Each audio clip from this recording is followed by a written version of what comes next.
Hey there, little family. I am so excited for today's episode because I am getting personal on this one with you.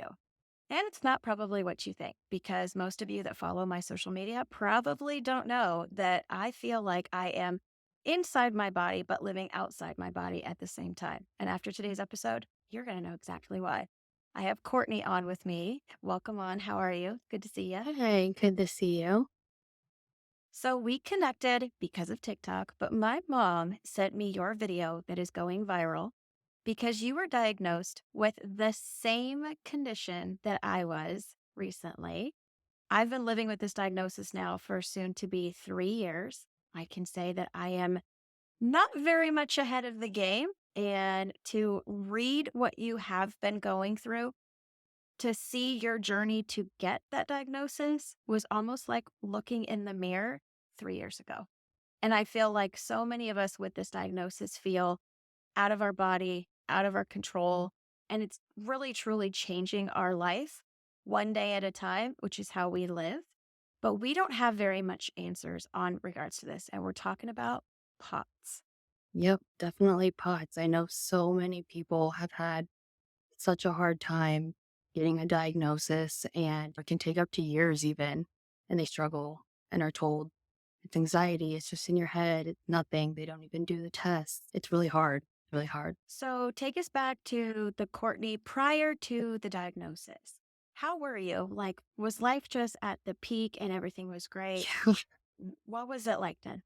Yeah, I'm in my 20s. I was living life to the fullest. I just got married. I got a dog, built a house. Things were going so great. My family and I love to travel and scuba dive. Then about last September, I got COVID and I was down for about a week and things got really bad. And from there, it was a spiral on for months. We were actually in the process of moving homes, me and my husband. Yeah, and things changed. But gosh, I used to go party with my friends like a normal 20-year-old would. And now I'm not able to do any of that. A lot of time is spent resting and relaxing at home, but also trying to exercise because that's important. But yeah, the diagnosis I got took a long time. I had 3 ER visits and they all told me to go home because it's anxiety. And I remember looking at my mom and I was like, "Mom, this isn't anxiety. This is more. Like there's something else. I'm not an anxious person. That there's Mhm. more." Oh, it's like looking in the mirror. It gives me chills when you say stuff I like that. know. It's hard. Already. We're not even five Mhm. minutes in. So, for those that aren't familiar, POTS it stands for Postural Orthostatic Tachycardia Syndrome. It is a heterogeneous disorder. It's basically takes the whole autonomic system of your body and throws it upside down.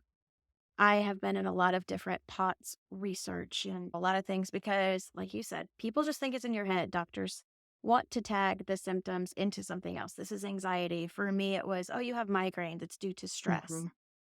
And I had that moment with the ugly crying numerous times with my mom sitting in doctor's offices and neurologists and internal Yep. medicine and regular medicine. And she was like, I don't understand. And I'm like, Mom, something is wrong. It's Like, something else. I don't feel like myself. Mm. And it's interesting to me that this happened after COVID, after you caught the virus, because that seems to be going Yeah. on more often with POTS diagnosis.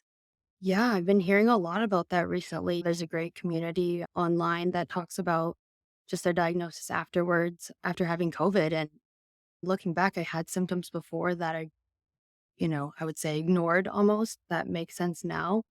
But it sounds like COVID was really the biggest trigger and where everything went downhill. And now life has changed forever.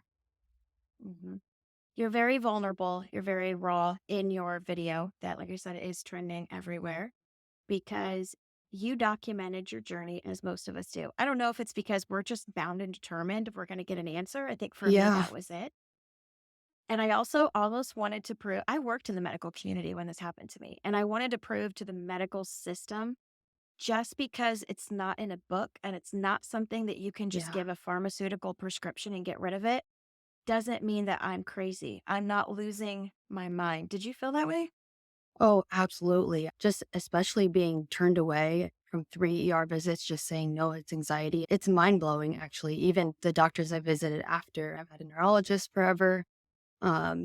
And again, just anxiety, treated it like anxiety is just because I have all these symptoms. They never even tested for some other things too either. I was just sitting there listening and be like, oh, yeah, it just sounds like anxiety. You're good. We'll give you some medicine. You can go. And a lot of doctors don't even know about POTS, honestly. I've been hearing about it more finally. Maybe it's because we're all raising awareness, but they didn't even know, which is crazy to me. Mhm. I didn't know what POTS was. I went to a neurologist Yeah, at the best of the best. I went to the Mayo Clinic only because I did all the avenues. And for those that are listening, they're like, I just got this diagnosis. I think we're all feeling that of frustration of, if I'm not getting the answer from this doctor, I am self advocating for myself and I'm going somewhere else. I'm not stopping because I know that there's something wrong. I feel it right. every single day. I went to a regular MD and then I went to a neurologist who he did 4 to 5 nerve blocks a week at this point. And I'm like, Wow. this is not okay. I'm like hand grabbing the side rails on a chair. Tears are streaming down my face. And within an hour, I'm being driven home and I feel great. And within 2 to 3 hours, I'm right back to where I was Right before. back. Wow. So when you got the diagnosis of POTS, did you know anything about it?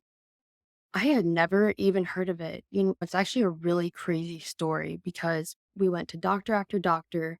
I couldn't even walk. My heart rate was so high. I was so weak that my mom had to walk me to these appointments or wheelchair me. My dad had to carry me to the ER. And finally, after just hearing it's anxiety, my mom was like, let's just go to a therapist. Let's just see. She believed me, but she was like, I don't know what else to do for you.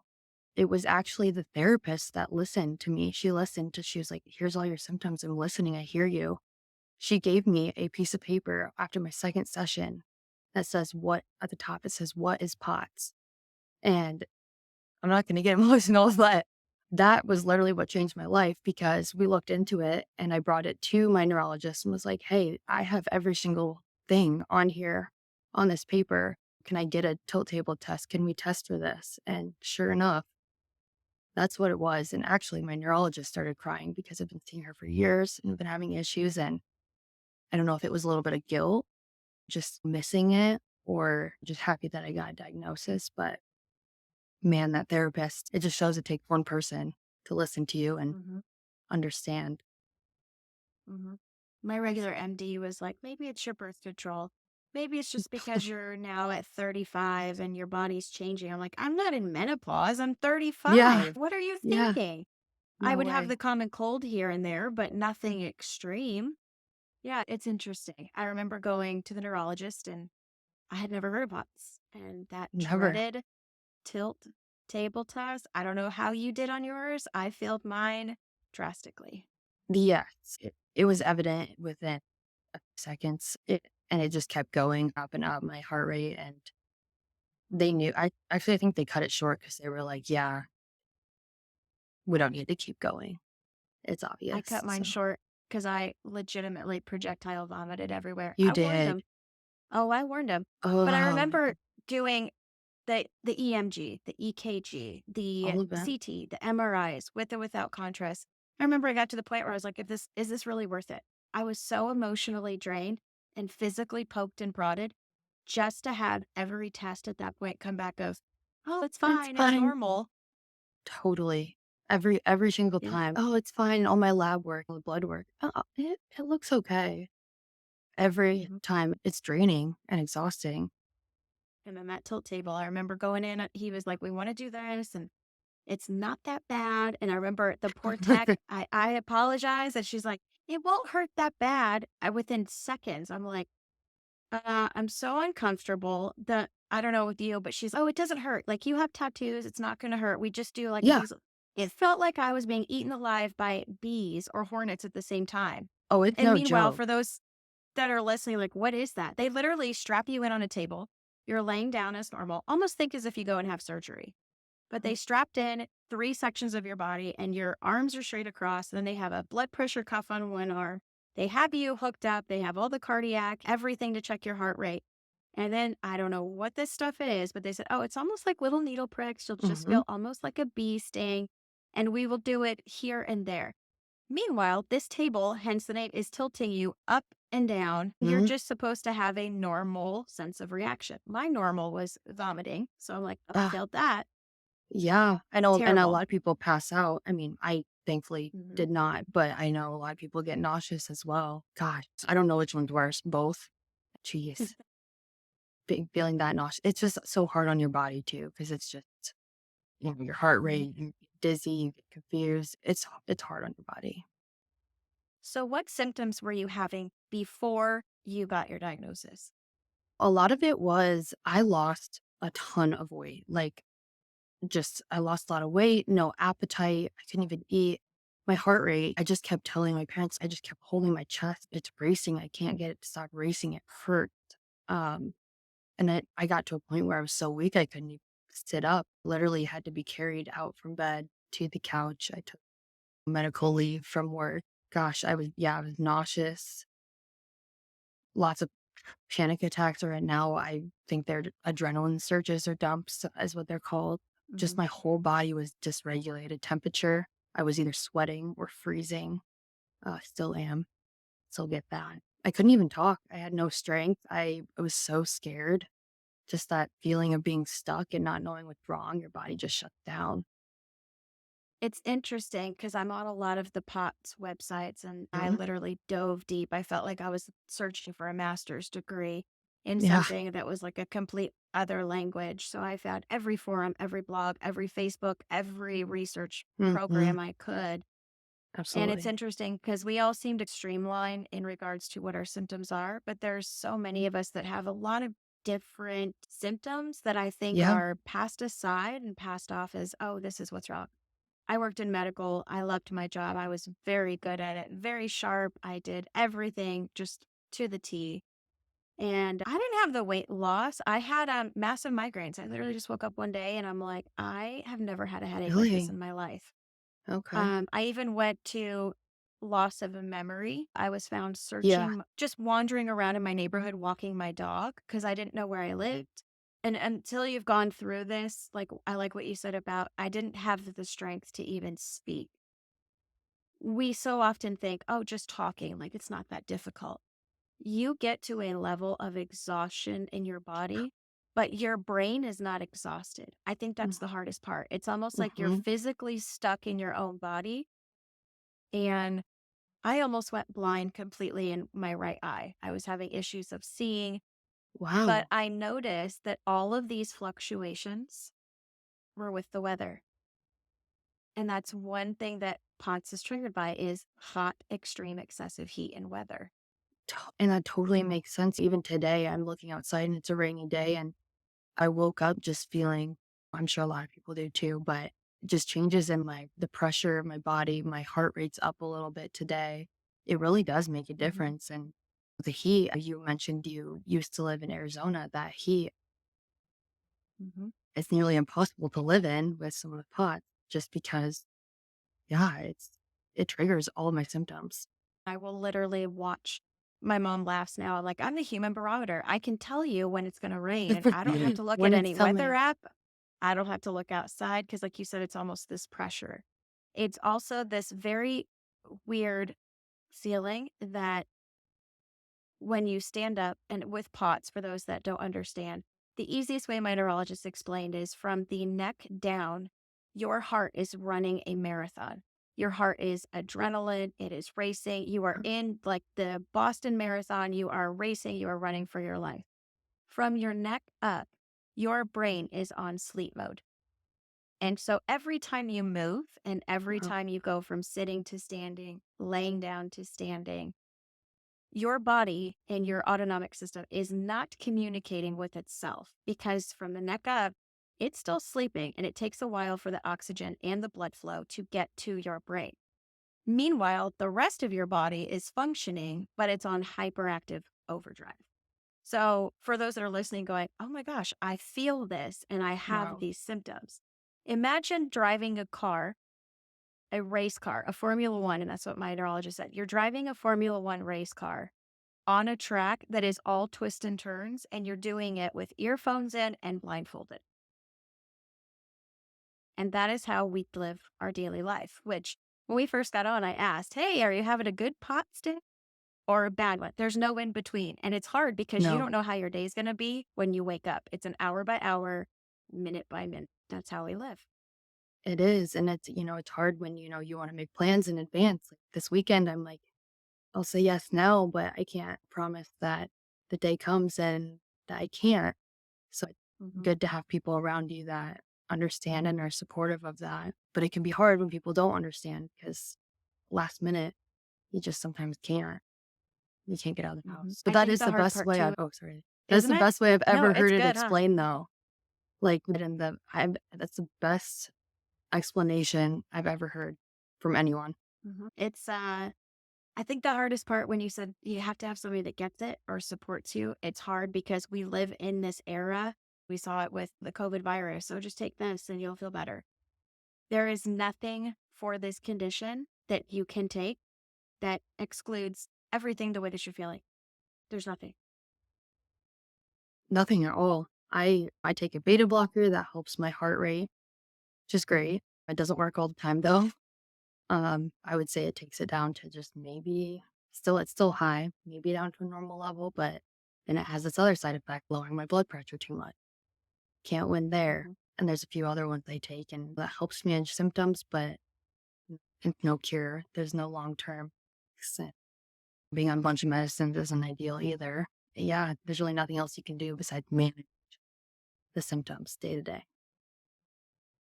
And I know a lot of people are listening going, why is this so difficult? It's because it's misdiagnosed. And like she said, it often takes years. This started for me in 2020. I just happened to have a neurologist that saw the signs a year later. That year of my life of poking and prodding and answers and crying, and I had no return. I don't know about you, but I felt really guilty. I felt like I was a burden to my friends, my family.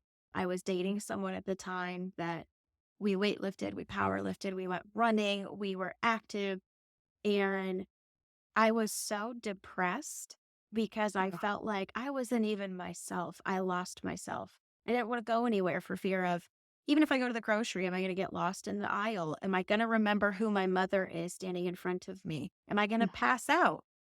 And so it's that fear and anxiety that comes in of, I don't even know who I am. Did you feel that sense of oh depression? gosh, completely. I'm a mess over here, but it Hmm. that was one of the hardest things and why I went to therapy throughout it is I didn't even have the strength I had to stay hydrated. I had to get my salt in and I constantly had to ask for this and that because I couldn't do it. My mom would come over and help me. My husband was helping me and I would constantly remember saying, I'm so sorry. Like I can't do anything myself. You feel like such a burden. You feel completely helpless and having someone do something for you constantly is not ideal for them either. Of course, your family and friends are happy to take care of you, but it doesn't make it any easier. That was probably one of the hardest things just because I am a people pleaser too. Not being able to be independent and for them to see me this way was hard. I think they're still going through their own healing of that, just seeing you Hmm. that way. Yeah. I was always big in social media. I got on TikTok when COVID started and we were all stuck in our houses. Yeah. And it was fun. It was a getaway escape for me. And I started going live and doing a lot of stuff with the veteran community and Blue Line and stuff like that and Oh, doing these mental health check ins. And I'll never forget, so many people are like, you're so great. You're so wonderful. And so I almost carried everybody else's burdens or issues because I didn't want to face my own. And I absolutely. remember doing these where I would be on a live, and so many people now, they're like, we never knew. I would sit with like the cooling mat underneath me on my back Yeah, patio and be, like you said, sweating, but freezing at the same time. And I remember just, if I can get through this and it distracts myself, I think it was distracting me away because absolutely. I had a diagnosis. But I think that's the hardest part is in medicine. And I worked in medicine for so long. The diagnosis is the best part. That's the peak because you have your symptoms and you have your feelings, and this is tearing your life apart. And when you get that diagnosis, medically, it is supposed to be the open box The Christmas Day hope. morning of we're diving into this, and now I have an answer, and now we're going to fix it. Yes. With POTS, there's no fixing. It is literally, No. I have been told, this is the rest of your life. There's nothing that can be done for you. You have POTS, manage it. Let us know if you Yeah. have any questions. And it's this wash of the hands and brush off, and you're done. And you're out there in the world of, yeah, I have POTS. What does that mean? I have no idea. It's absolutely so true, and every day is like a different symptom, and, I find myself sometimes calling my doctor and being like, "So, is this POTS? Is this normal? What can I do?" "Yeah, it's normal, just hydrate, have more salt." It truly is. The one thing the diagnosis gave me was just a sense of I'm not crazy. My anxiety went down. Okay, so you have something. But then it's like you said, the next step is it's not just day to day, finding what works best to manage the best you can. You're still going to go through it, but you can try and get to a semi normal life. That's the goal, but crumble the next day. Yep. So many of us that have a POTS diagnosis, and I think it's really important because it's usually tied with something else. Usually, not all cases, but usually Mhm. I was diagnosed last April with lupus. Had no idea. I just passed all my symptoms to POTS, but I'm like, this doesn't Yeah. fit the mold and this doesn't fit in this category. And I feel like there's something else underlying. Then you go back to that mode of, is there really something wrong with me? How extensive do I want to get into this? I have lupus and you were diagnosed secondary with something else, correct? Yeah, just recently it was EDS, which I guess is they go hand in hand. I had no idea, but looking back, I'm like, I was definitely hypermobile. I have all the signs, but yeah, I know a lot goes hand in hand. Plenty of people, whether it's fibromyalgia, lupus, I've seen so many along with POTS. And talking about so many people think, oh, you get to be, I've had a few friends that they didn't get it. They're like, oh, you just get to be lazy. I would love to just stay home and be lazy. And you're like, no, like so many don't understand this condition being left untreated, you become less active. And that's frustrating for me. I felt like I was just stuck. Oh yeah, I'm a type A personality. I would say 5 out of 7 days a week I was doing something with friends or family. I love to exercise. I love to be social, and man, it has put me in a corner almost, I would say. I really have to step that back, and getting exercise is still important, but I just physically can't do it anymore. It's tough. It's really tough for people to understand, but I've learned if they're not going to understand, that's okay. The people around you hopefully understand and you have that support, but it's really hard. You have to take a step back for sure. I already know what your reaction's going to be to this next one. But I feel like those of us with POTS and a secondary, we just know it because we've heard it, whether it's a stranger or whether it's somebody that is close in our community. It comes to us all the time. You look fine. You don't look sick. They have no idea. They have no idea. Today, getting ready for this, my hair is curled, but I sat on a stool I have in my bathroom and I curled it piece by piece, took a little break, sat there, hydrated piece by piece. Yeah, here I am smiling too. And like I said, today is a good day. So I'm lucky there. But I hate that's the worst part is if you see someone with cast on their leg and then you're like, oh, I know they're hurt. I can see that physically. Same thing with POTS, but yeah, you can't see it there still. That's the hardest part. Therapist once told me, like, maybe you should just put a cast on your leg because at the time I couldn't walk really. I had no strength. Maybe if that makes you feel better so people know that something's wrong with you. Obviously, now I don't care, but it's true. It's an invisible illness and I may look it, but I struggle more than anything with you, more than anyone knows. Mhm. It is left untreated so often because people, one, honestly, with the medical system, we give up. There's only so many doctors you can go to. There's only so many tests that you can try and fail. And it's exhausting. I did during my kind of battle. I would go through ups and downs of like, I'm determined, I'm getting an answer. And then the next day, I would be so physically drained to where I'm like, I don't even have the energy to take a shower. I don't know if I'm going to pass out in Yeah. the shower. I don't want to. And It's very sad to see what this illness can do because it makes you less active. It also causes your muscle mass in your legs to be lost. Your heart capacity shrinks. So many people don't realize that that is happening internally because, again, we can't see that. It's the silent, invisible system. The volume of circulating your blood is massively reduced. But meanwhile, like I said, you're still there in your brain, but your body is not keeping up with who you are and what you want to do. Mhm. And it's hard because also now with POTS, it just became something that the ADA was able to recognize and something that Social Security was able to recognize as a disability.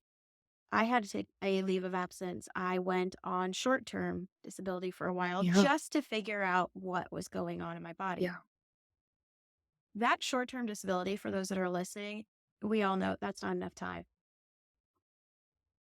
And then you go into that movement of, do I stay on long term disability? A lot of jobs, I mean, I worked in the medical industry. My job was terrible.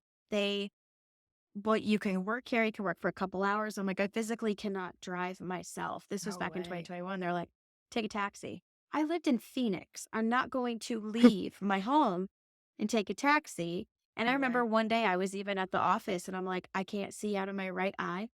I can't function. My brain is there, but I can't speak. And this is what I do for a living. I'm speaking to patients and people.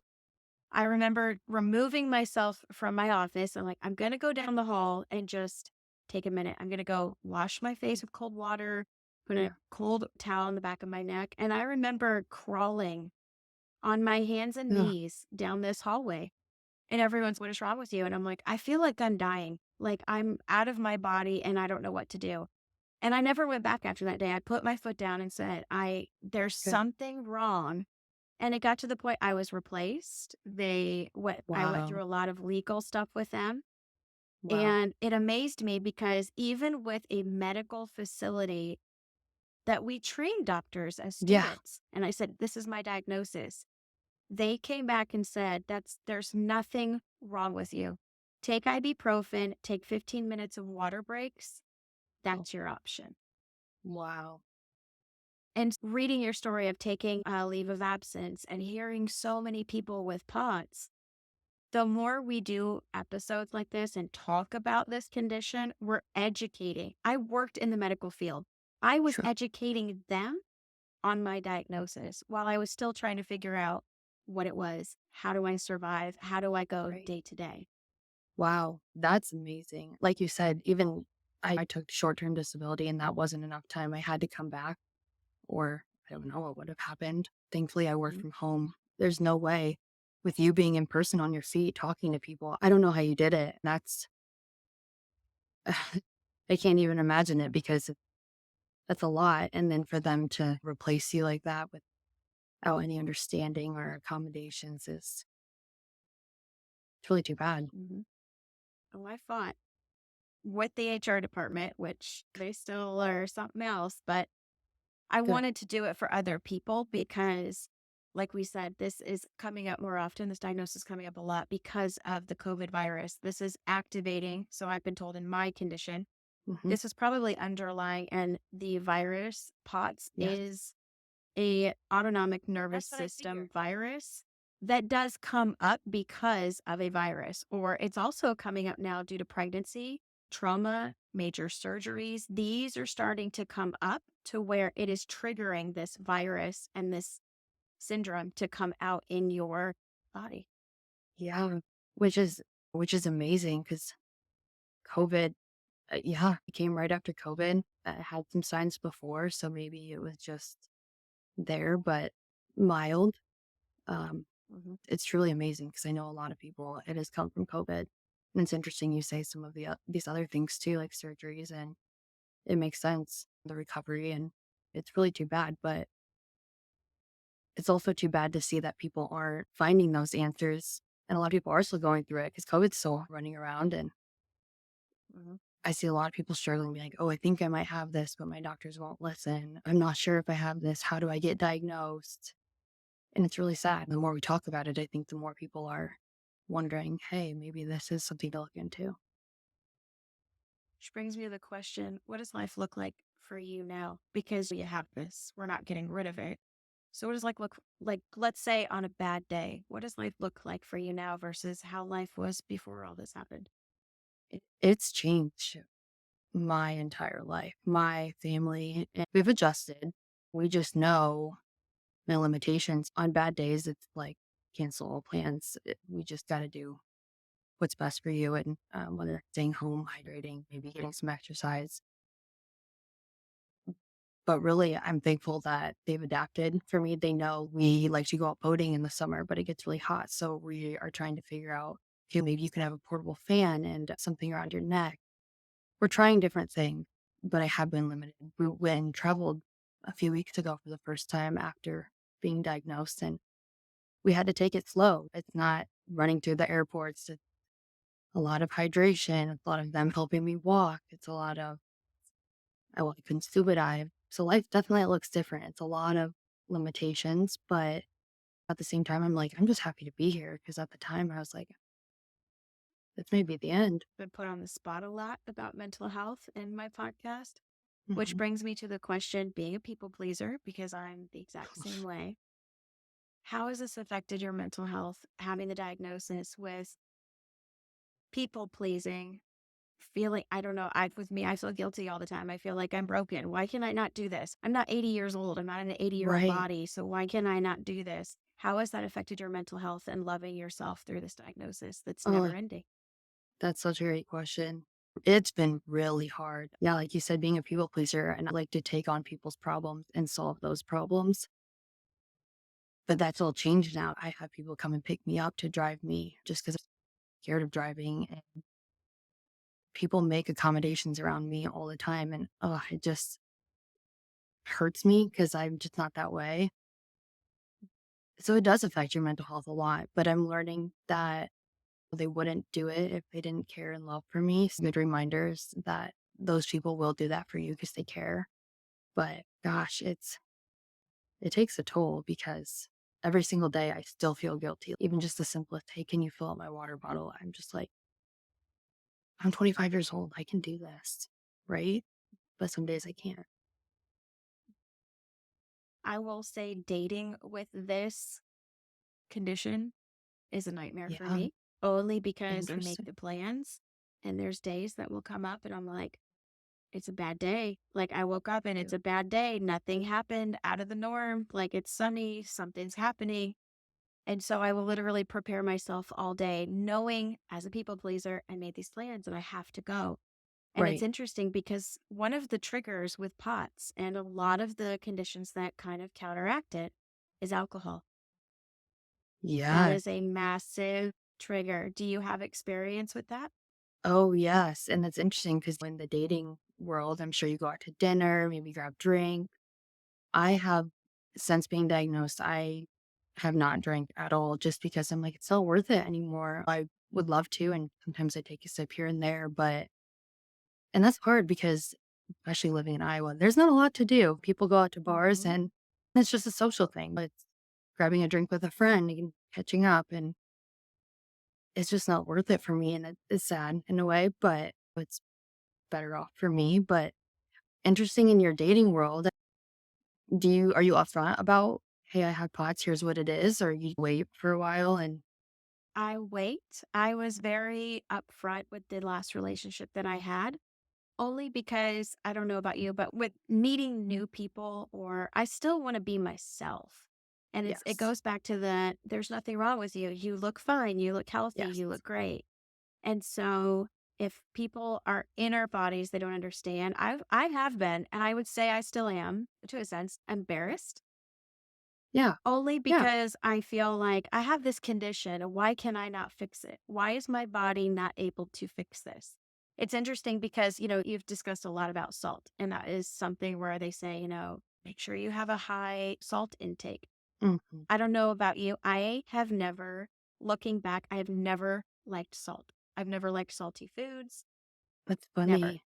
That's so funny you say that. I've heard both sides. Actually, I do love it. I've always from a young age, my doctor's, "You can salt all the food you want, like, you need it, you have low blood pressure, so just do it." Thankfully, I do, but I've seen some comments on my videos and people are like, "How can you eat that?" Um, which is funny because I'm like, yeah, I just get used to it. But I know a lot of people hate it and it can make them feel sick. I get that. And that would be extra hard. If I didn't like it, Mhm. oh, Can't there's stand no it. way. Looking back, my mom and I just talked because when she sent me your video, she was like, Mm. "Oh, you've never liked salt." And I'm like, "No, I remember going to my grandparents' house and she would cook dinner and we would all be sitting there as a family. And I would watch her because I was born and raised in Ohio. And so it was like you Okay. salt and pepper everything. You Yep. have butter, you have all like the carbs, you have all the bread, everything. Yeah. And I never felt good eating bread, which is interesting because our bodies do not do well with carbs, certain wheat, Yeah. stuff like that. And then salt. She would salt everything. I would pick around the salt on all the food items. So when they said, Funny. "Oh, do a really high salt intake," I'm like, "Oh, this is going to Oh. be fun."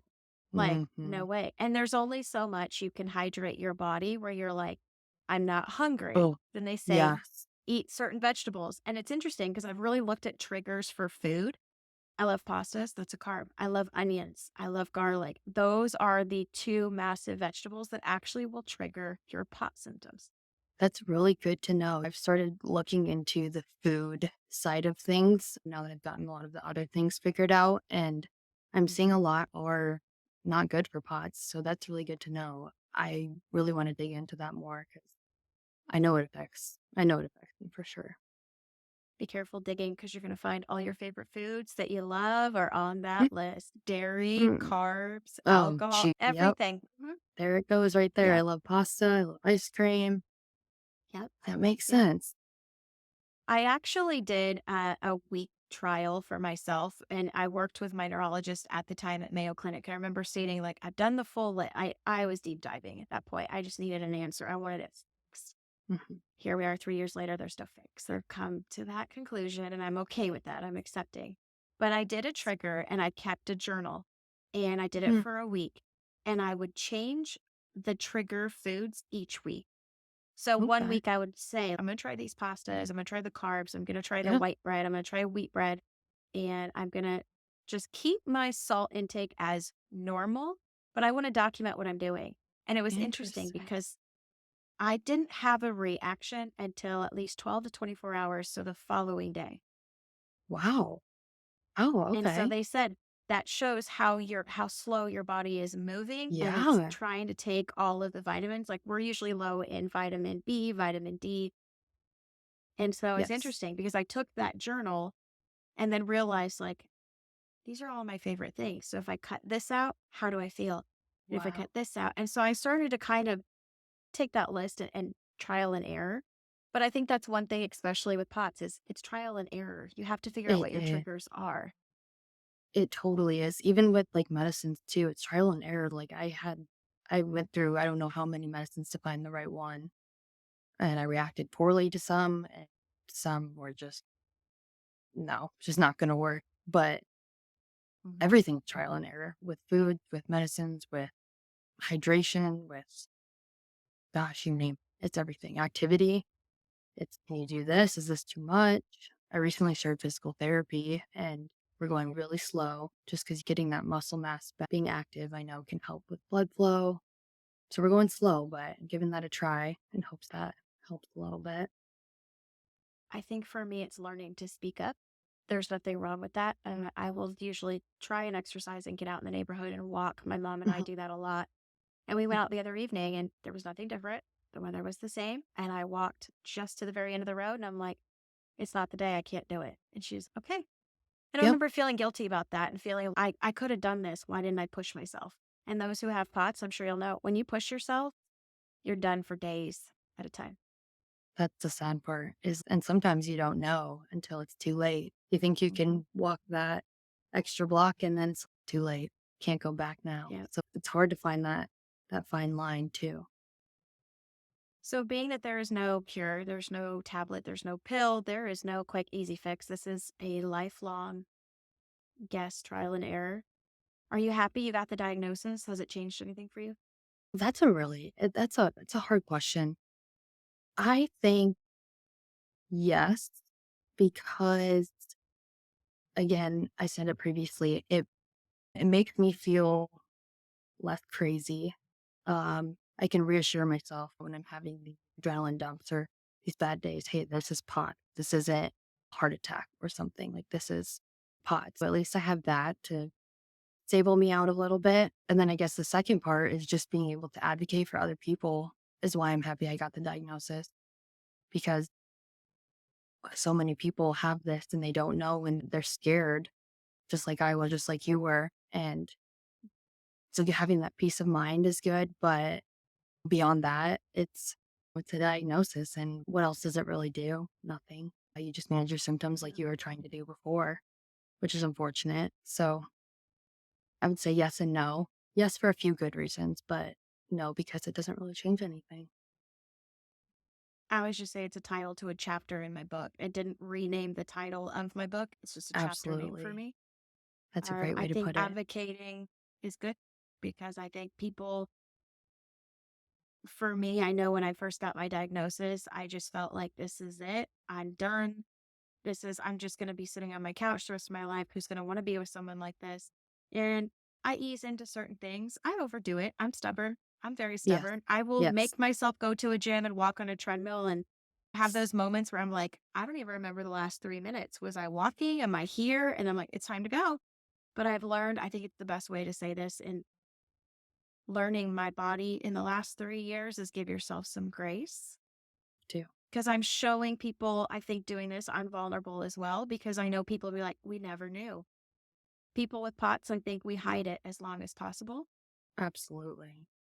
because we don't want to feel like there's something wrong with us. Even though there is and you can't see it, there's something wrong with us, but we're still our own person. We still Mhm. enjoy the same things that we used to. But like you Yeah. said, it's just adapting, like going to the lake. And I know I need to sit underneath a cover. I need to make sure that I have a light cover up.